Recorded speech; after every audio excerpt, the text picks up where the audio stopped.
خان حویلی کا خوبصورت سا منظر تھا جہاں کی لاڈلی ہیرا خان کی زندگی کی شروعات اس کے بابا کی حویلی سے ہوئی تھی۔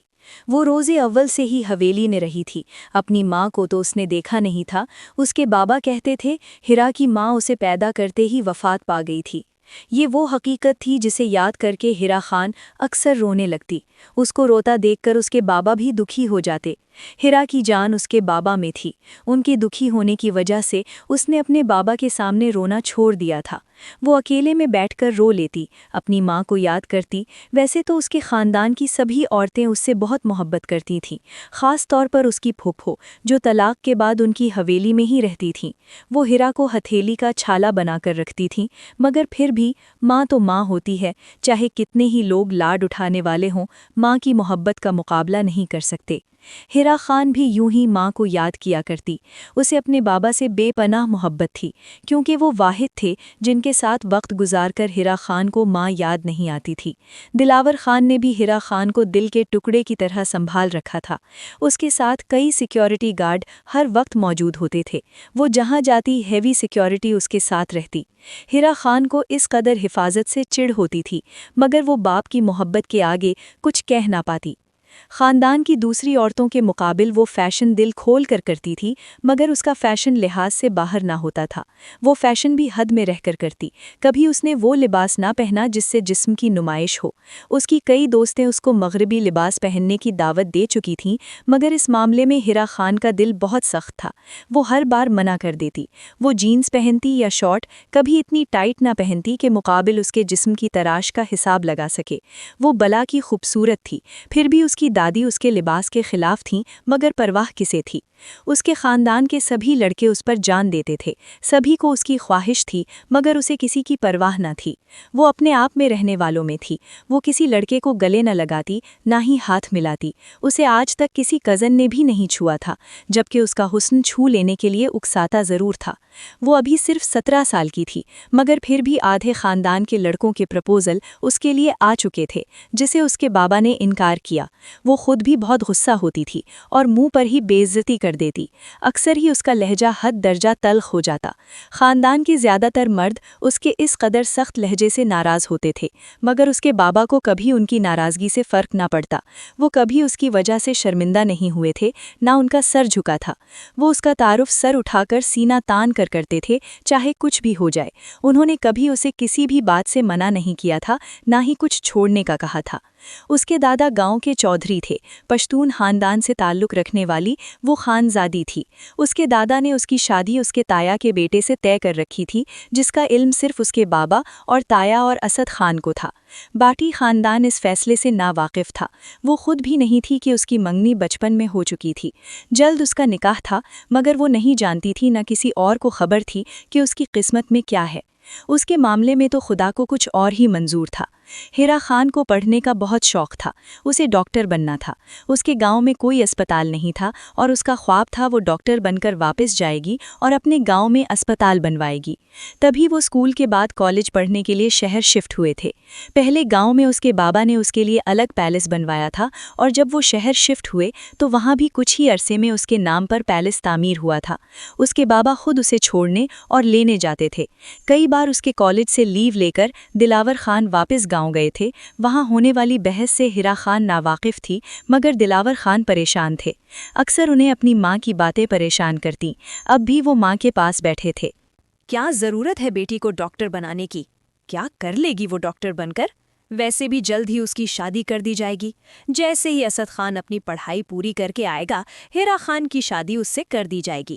اور آپ کو کیا لگتا ہے چھوٹے خان، اسد خان کبھی اپنی بیوی ہیرا خان کو ہسپتال میں جاب کرنے کی اجازت دے گا؟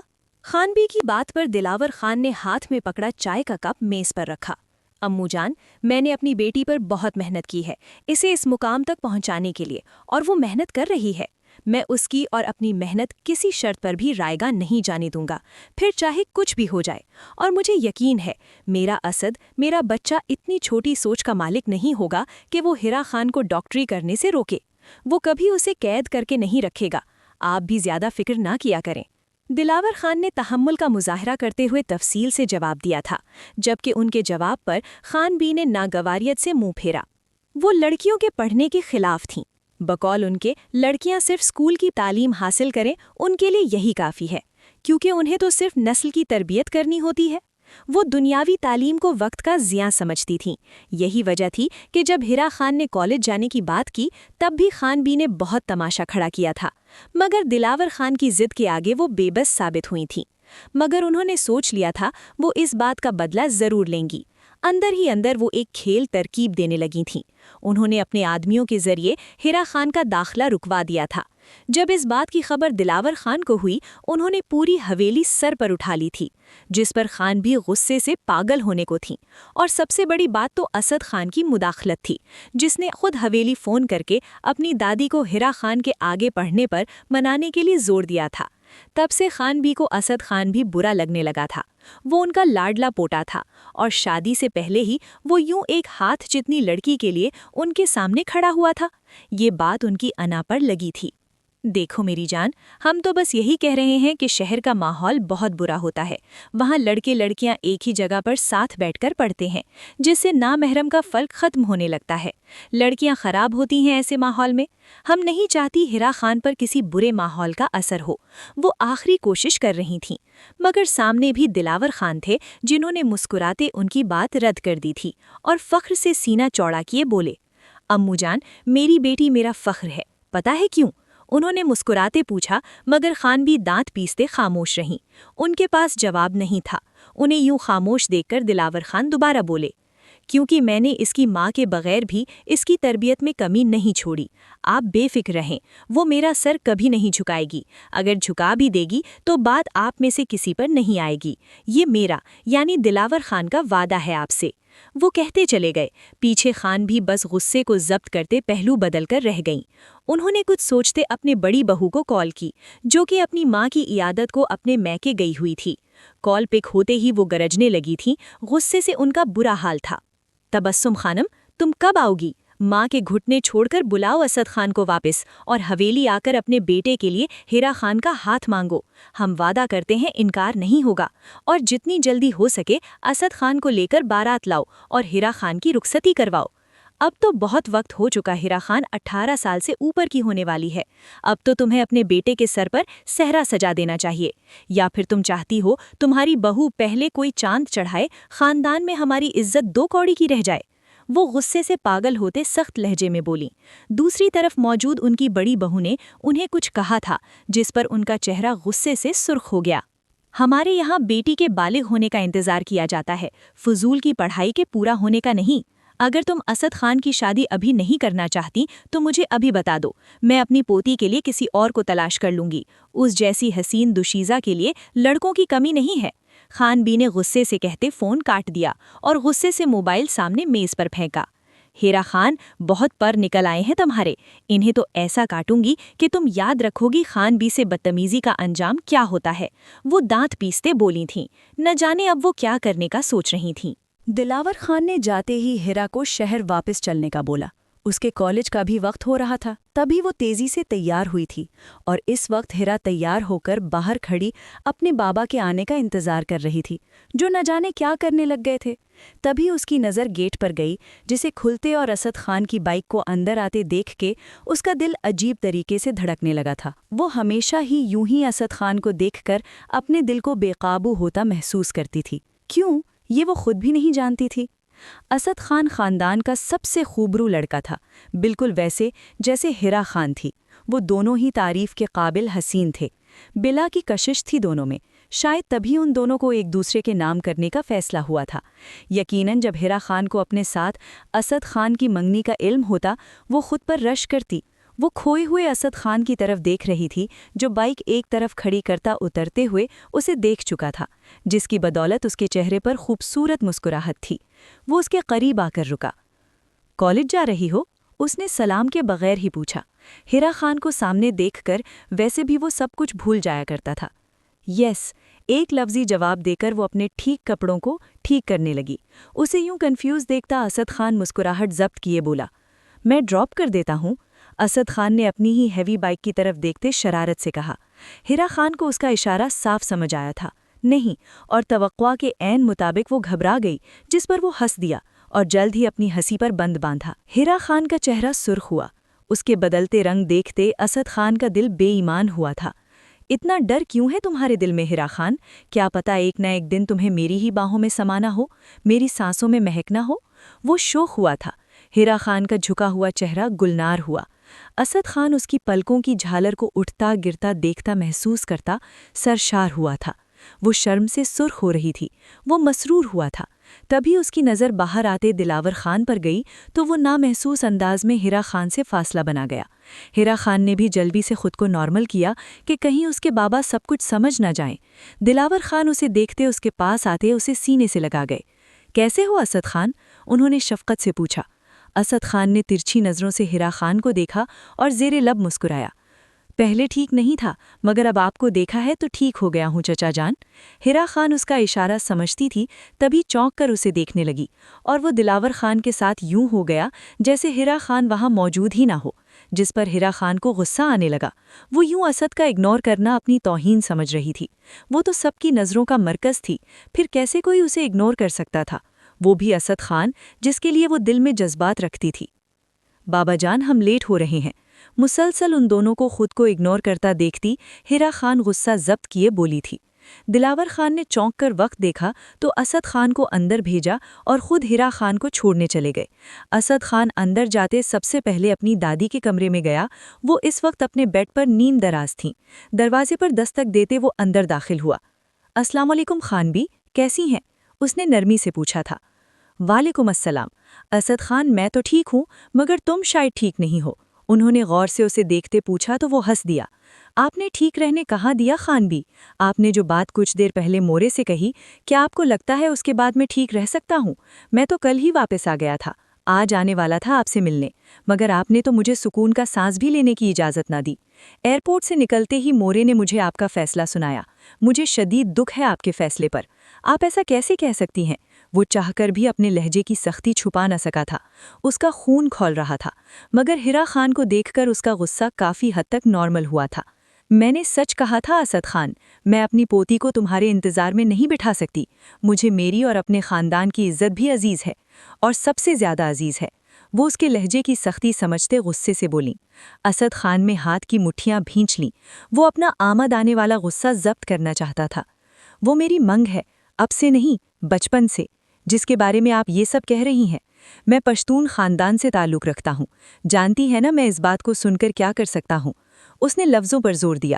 تو اپنی منگ کو اپنے نکاح میں لو، رخصت کرواؤ اور لے جاؤ، یا پھر اس کے کس کے ساتھ غلط تعلق؟ وہ زہر خند لہجے میں بول رہی تھیں۔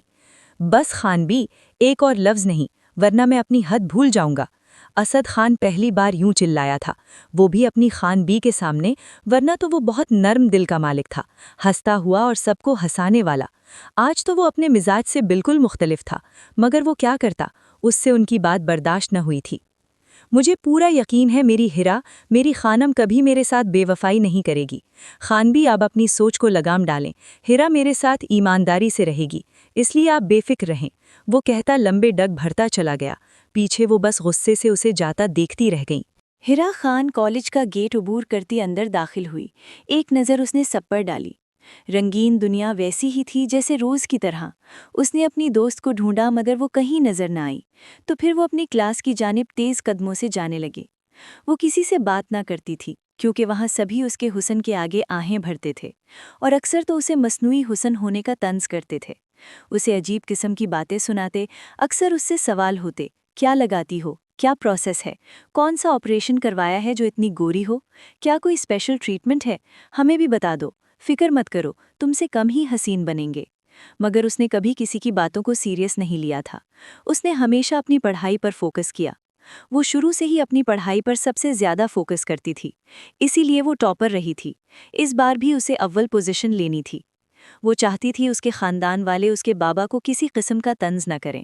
ایسا نہیں تھا کہ اس کے بابا اس کی پڑھائی کے لیے لڑ نہیں سکتے تھے، مگر وہ اپنی محنت کے بل پر پڑھ کر یہ ثابت کرنا چاہتی تھی کہ وہ ایک قابل لڑکی ہے، جو اپنے خاندان اور اپنے بابا کا نام روشن کر سکتی ہے۔ وہ چاہتی تھی کہ اس کے خاندان میں لڑکیوں کی پڑھائی بھی یوں عام ہو جیسے لڑکوں کی ہے۔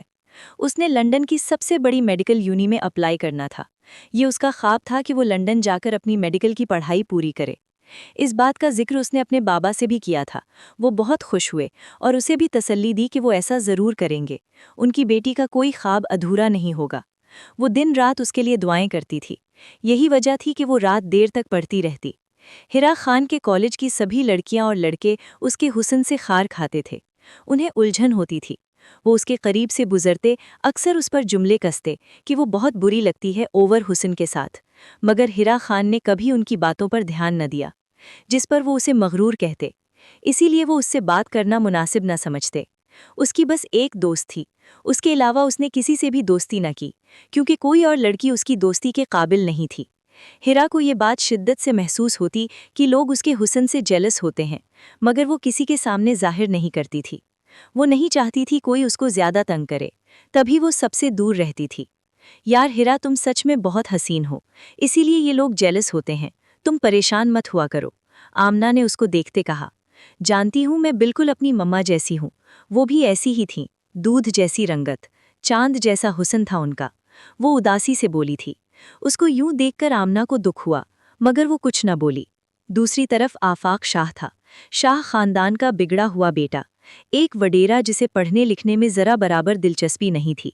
تبھی وہ 5ویں جماعت میں فیل ہوتا پڑھائی کو خیر بات کہہ چکا تھا۔ ہیرا کی کالج میں اس کی بہن پڑھتی تھی۔ آفاق شاہ اکثر اسے لینے آتا۔ اس کو دیکھ کر کوئی بھی لڑکی دل ہار سکتی تھی۔ سفید کلف لگے سوٹ کے ساتھ مردانہ شال جو وہ ہمیشہ کندھوں پر رکھتا تھا۔ ہیرا خان کا سامنا کبھی اس سے نہیں ہوا تھا، کیونکہ وہ اکثر ہی گاڑی میں بیٹھا اپنی بہن کا انتظار کرتا تھا، اور ویسے بھی ہیرا خان کسی پر دھیان دینے کی عادی نہیں تھی۔ وقت یوں ہی گزر رہا تھا۔ ایک روز اچانک کالج کے دروازے پر پہنچتے ہی ہیرا خان کو کچھ آدمیوں نے اپنے گھیرے میں لے لیا۔ یہ سب اتنا اچانک ہوا تھا کہ وہ گھبرا گئی تھی۔ اسے سمجھ نہ آیا کیا کرے۔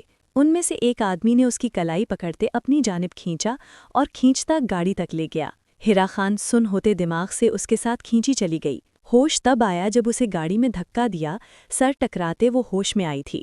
کون ہو تم لوگ؟ وہ چلائی تھی۔ دونوں طرف آدمی اس کے گرد گھیرے ڈال کر بیٹھ چکے تھے۔ ہیرا خان کو لگا وہ ابھی مر جائے گی، مگر وہ بے خبر تھی، ابھی تو شروعات تھی۔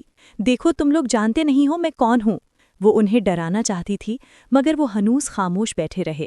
راستے کتنا لمبا تھا وہ نہیں جانتی تھی، اسے بس یہ پتا تھا کہ آہستہ آہستہ اس کی موت اس کے قریب آ رہی ہے۔ اس نے شدت سے اپنے بابا کو یاد کیا تھا، اتنی شدت سے کہ اس کی آنکھوں سے آنسو بہنے لگے تھے۔ کافی دیر کے بعد گاڑی ایک بڑی سی حویلی کے اندر داخل ہوئی تھی، اور جیسے ہیرا خان کو اندر پھینکا گیا تھا، بالکل ویسے ہی اسے باہر کھینچا گیا تھا۔ وہ آدمی اسے یوں کھینچ رہا تھا جیسے وہ کوئی بیل بکری ہو۔ اسے نہیں پتا چل رہا تھا اس کے گھٹنے کس قدر زخمی ہوئے ہیں۔ وہ تو اپنے بازوؤں کے درد کو برداشت نہ کر پا رہی تھی۔ اس آدمی نے اس کا بازو اس قدر سختی سے جکڑا ہوا تھا کہ ہیرا خان کو لگ رہا تھا جیسے اس کے بازو کی ہڈی ٹوٹ چکی ہوگی۔ اس آدمی نے اندر جاتے ہی لاؤنج میں بیٹھے لوگوں کے درمیان بڑے سے تخت پر بیٹھے مرد کے پاس پھینکا تھا۔ ہیرا خان کا سر بری طرح تخت سے ٹکرایا، خون کی پھوار پھوٹی، اس کی نظروں کے سامنے ہر چیز گھومنے لگی، اس کا دل جیسے بند ہو رہا تھا۔ اس نے بے ساختہ ہاتھ اپنے سر پہ رکھا اور بھیگا محسوس ہونے پر دیکھا تو ڈر و خوف سے اس کا چہرہ سفید ہونے لگا۔ خون؟ اس کے ہونٹ ہلے تھے۔ صاحب، یہ ہیرا خان ہے، دلاور خان کی بیٹی، ایک آدمی نے اطلاع دی تھی۔ اب ہیرا خان کو سمجھ آیا کہ اسے اس کے بابا کے دشمنوں نے اغوا کروایا ہے، بس یہی سوچ آخری تھی جو اس کے ذہن میں آئی۔ اس کے بعد سب کچھ اندھیر ہو گیا۔ آفاق شاہ بھلے ہی شاہ فیملی سے تعلق رکھتا تھا، مگر اس میں شاہوں جیسی کوئی عادت نہیں تھی۔ عیاش طبیعت کا مالک آفاق شاہ، جو کہ خود بھی وڈیرا فیملی سے تعلق رکھتا تھا، اس کا باپ چودھری ہونے کے ساتھ ساتھ وڈیرا بھی تھا۔ دور دور کے گاؤں تک ان کا ڈر بولتا تھا، کوئی ان سے الجھنا نہیں چاہتا تھا، لوگ ان کے سائے سے بھی ڈر جاتے تھے۔ یہی بات تھی جس کی وجہ سے آفاق شاہ ضرورت سے زیادہ ہی بگڑ چکا تھا۔ ہفتے میں ایک دن حویلی آنا، باقی کے دن وہ ڈیرے پر گزارتا تھا، اور وہاں کسی نئی لڑکی کو ڈیٹ کرنا، اس کے ساتھ وقت گزارنا آفاق شاہ کی عادت تھی۔ وہ حویلی بہت کم آتا تھا، اسے اپنے باپ کی عادتوں سے چڑ تھی۔ اس کی حویلی کم خون خرابے کا ڈیرا زیادہ تھی، جہاں عورتوں کو جوتے کی نوک پر رکھا جاتا تھا۔ آفاق شاہ کو یہ سب نہیں پسند تھا، وہ ان کے خلاف نہ بولتا تو ان کے ساتھ بھی نہیں ہوتا تھا۔ وہ جب بھی حویلی آتا صرف اپنی ماں سے ملتا اور واپس چلا جاتا۔ اپنی اکلوتی بہن آمنہ شاہ کو کالج بھی اس نے خود داخل کروایا تھا۔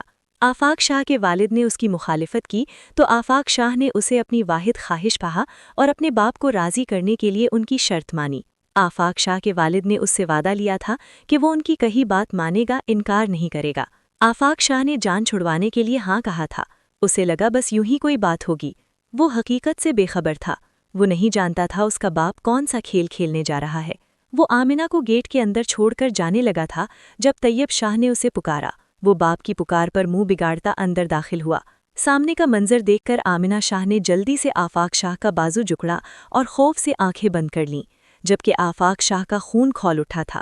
آج تک اس نے اپنی حویلی میں عورتوں پر ظلم ہوتا دیکھا اور سنا تھا، مگر آج اس کے سامنے ایک معصوم سی لڑکی تھی جس کے سر پر خون سوکھ چکا تھا۔ وہ بے ہوش تھی، ٹھنڈے فرش پر وہ بے حرکت پڑی تھی۔ وہ غصے سے سرخ آنکھوں سے اس کو دیکھتا باپ کو دیکھنے لگا۔ یہ کیا حیوانیت ہے؟ وہ غرایا تھا۔ سبھی اس سے خوفزدہ ہوئے تھے۔ خود طیب شاہ بھی چند لمحوں کے لیے خاموش ہو گئے۔ تمہیں یاد ہے تم نے اپنی بہن کو پڑھانے کے لیے میری ایک شرط ماننے کا وعدہ کیا تھا؟ وہ بڑے آرام سے بولے تھے۔ آفاق شاہ نے چونک کر باپ کو دیکھا۔ یاد ہے مجھے۔ اس بات کا اس لڑکی کے ساتھ کیا تعلق؟ کیوں پکڑ کر لائے ہیں اسے؟ وہ پھر سے غصے سے بولا، مگر طیب شاہ کی اگلی بات سن کر وہ پتھر ہو گیا۔ اس نے خواب میں بھی نہیں سوچا تھا کبھی اس کا باپ بھی ایسی کوئی حرکت کرے گا۔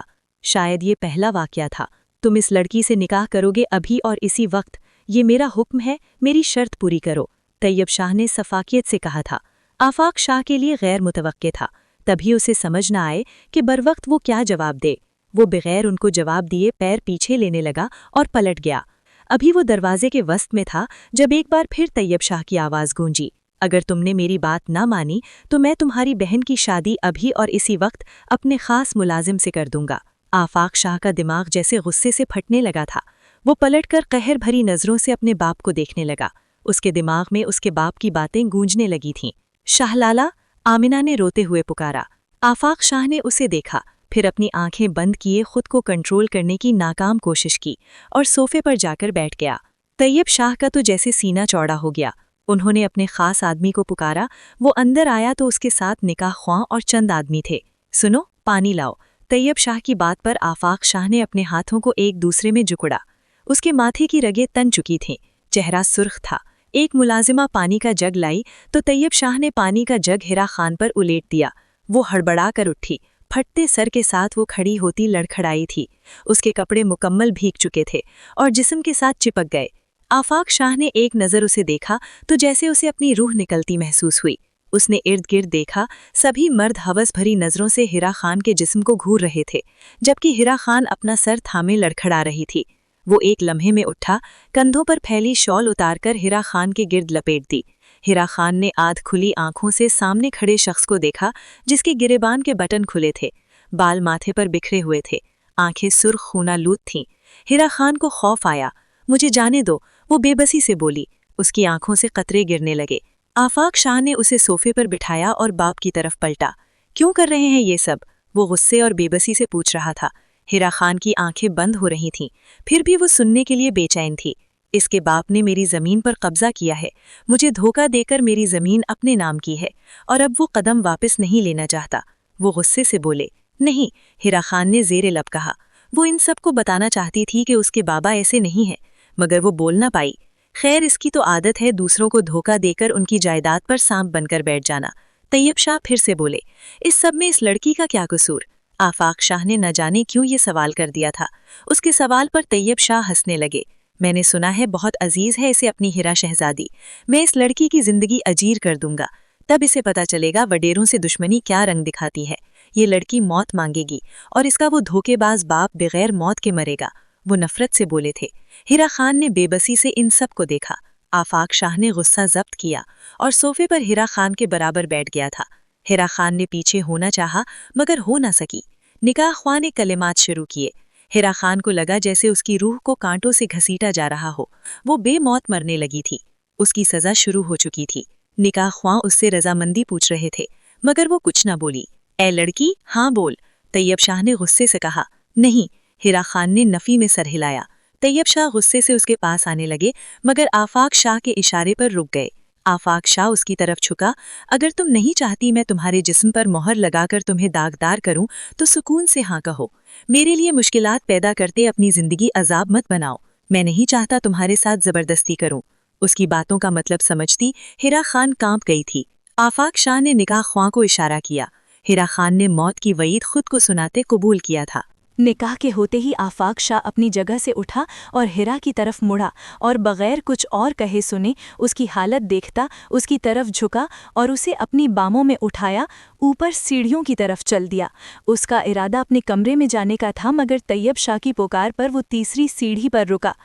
یہ لڑکی آج سے اس حویلی کی غلام ہے، بلکہ یہاں کے ملازم بھی اس پر حکومت کریں گے۔ آفاق شاہ نے طیب شاہ کے حکم پر پلٹ کر انہیں دیکھا۔ یہ لڑکی میری بیوی ہے، اگر کسی نے اس کی طرف سخت نظر سے بھی دیکھا تو جان نکال لوں گا، پھر چاہے وہ کوئی بھی ہو۔ وہ کرخت لہجے میں سب کو واضح بتا چکا تھا۔ آفاق شاہ، اپنی حد میں رہو۔ طیب شاہ کو اس کی بات پسند نہ آئی تھی۔ میری بھی یہی ہدایت ہے آپ کو، وہ کہتا اب کی بار رکا نہیں تھا، سیدھا اپنے کمرے میں گیا اور نرمی سے ہیرا کو بیڈ پر لٹایا تھا۔ اس کی چین شال میں پھنسی تو وہ دور نہ ہو سکا۔ دونوں کے درمیان اتنا فاصلہ تھا کہ ہیرا کی بکھری سانسیں آفاق شاہ کے چہرے پر پڑ رہی تھیں۔ اس نے نظر اٹھا کر ہیرا کے چہرے کو دیکھا تھا۔ ٹھنڈ سے نیلا ہوتا اس کا چہرہ، کانپتے ہونٹ دیکھ کر آفاق کے دل کی دھڑکن رکی تھی۔ بے ساختہ وہ اس کے چہرے پر جھکا تھا اور چند لمحے بعد پیچھے ہوا تو ہیرا کی سانسوں کے ساتھ اس کی اپنی سانسیں بھی بکھری ہوئی تھیں۔ وہ تیزی سے پیچھے ہوا، شال میں بری طرح پھنسی چین ٹوٹ کر آفاق کے گلے پر نشان چھوڑ گئی۔ وہ پیچھے ہوتا گہرے سانس لینے لگا۔ یہ زندگی میں پہلی بار تھا جو وہ یوں کسی لڑکی کے اتنے قریب ہوا تھا۔ چند لمحے اس نے خود کو سنبھالا اور پھر فاسٹ ایڈ باکس ڈھونڈتے اس کے قریب بیٹھا، اس کے سر کا زخم صاف کیا اور وہاں دوا لگائی۔ ہیرا کی سسکی نکلی۔ کچھ نہیں ہوا، ابھی ٹھیک ہو جائے گا، آفاق شاہ نے اسے تسلی دی تھی۔ وہ سردی سے کانپ رہی تھی مگر نیم بے ہوش ہونے کی وجہ سے اپنے کپڑے تبدیل نہیں کر سکتی تھی۔ آفاق شاہ نے کئی بار اسے جگانے کی کوشش کی مگر وہ نہ اٹھی تو وہ پریشان ہو گیا۔ اسے سمجھ نہیں آ رہا تھا کیا کرے۔ اگر یہ ساری رات گیلے کپڑوں میں رہی تو بیمار ہو جائے گی، وہ خود سے بولا۔ پھر ایک خیال ذہن میں آیا تو اس کا اپنا چہرہ سرخ ہوا، مگر کوئی دوسرا راستہ نہیں تھا۔ اس نے اپنا ٹراؤزر شرٹ نکالا اور ہیرا کے قریب بیٹھ گیا۔ کچھ دیر تک وہ کشمکش میں رہا کہ کیا کرے، پھر آنکھیں بند کیے اس نے خود کو سمجھایا۔ وہ اس کا محرم تھا، وہ اس پر حق رکھتا تھا، وہ اس کے لیے جائز تھی۔ اپنے آپ کو سمجھاتے اس نے لائٹس بند کی اور اندھیرے میں اپنے خیال کو عملی جامہ پہنایا اور بغیر لائٹ آن کیے اس کے برابر لیٹ گیا۔ اس کے لیٹتے ہی ہیرا اس کے سینے سے چپک گئی۔ آفاق شاہ کی تو جیسے سانسیں رک گئیں اسے اپنے اس قدر قریب دیکھ کر۔ وہ کافی دیر تک سانس روکے رہا، پھر بہت مشکل سے اس نے اپنی سانسیں بحال کی تھیں۔ کہاں وہ لڑکیوں کے درمیان رہتا تھا اور کہاں یہ چھوٹی سی لڑکی اس کی سانسیں بھاری کرنے لگی تھیں۔ وہ اپنی حالت سے انجان تھا۔ ساری رات وہ ہیرا کو اپنے اتنے قریب محسوس کرتا سو نہ سکا تھا۔ صبح ہیرا کی جب آنکھ کھلی تو اس کا ہاتھ آفاق شاہ کے چہرے پر تھا۔ ہیرا کو جاگتا محسوس کرتے آفاق شاہ نے خود کو سوتا بنا لیا تھا۔ ہیرا ایک جھٹکے سے اٹھی، سامنے آفاق کو دیکھا تو کل والا سارا واقعہ یاد آیا۔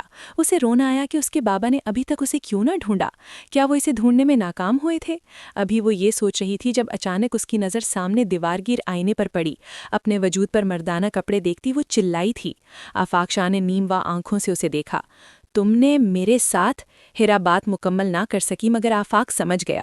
اس کے چہرے پر مسکراہٹ آئی، وہ بھی اٹھ بیٹھا۔ تمہارا شوہر ہوں، حق رکھتا ہوں تم پر، تمہارے جسم پر۔